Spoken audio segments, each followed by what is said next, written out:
রোহিঙ্গা শরণার্থী শিবিরে অপরাধী আর এসও এর কথিত কার্যক্রম সম্পর্কে জরুরি সংবাদ।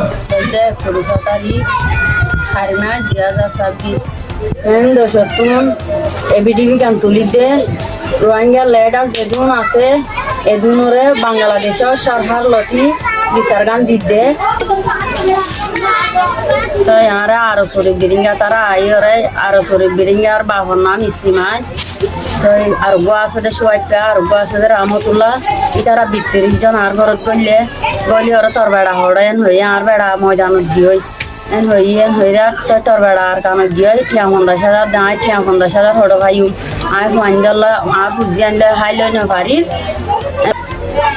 আমরা গভীর উদ্বেগ প্রকাশ করছি রোহিঙ্গা শরণার্থী শিবিরগুলোতে রোহিঙ্গা সলিডারিটি অর্গানাইজেশন আরএসও এর দ্বারা পরিচালিত বলে অভিযোগ ওঠা উদ্বেগজনক ও চলমান অপরাধমূলক কর্মকাণ্ড নিয়ে।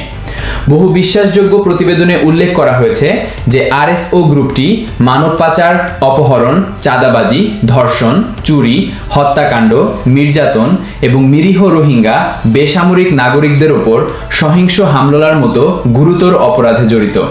কিছু আরএসওর কমান্ডার বাইন্দার হাসে হতালের সোশ্যাল মিডিয়া মাঝে হাজার এদিক কেলা বলে হলে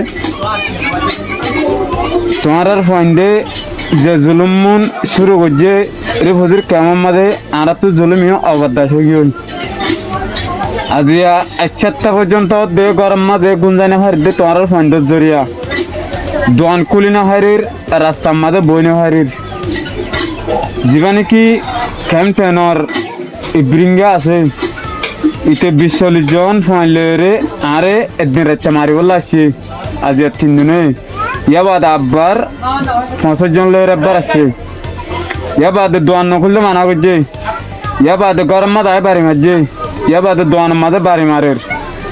এসব অভিযোগ শরণার্থীদের মধ্যে ভয় ও অনিরাপত্তার পরিবেশ সৃষ্টি করেছে। আরএসও এর এসব কথিত কর্মকাণ্ড শিবিরের ভেতরে ভীতি ও আতঙ্কের এক বিস্তৃত পরিবেশ তৈরি করেছে।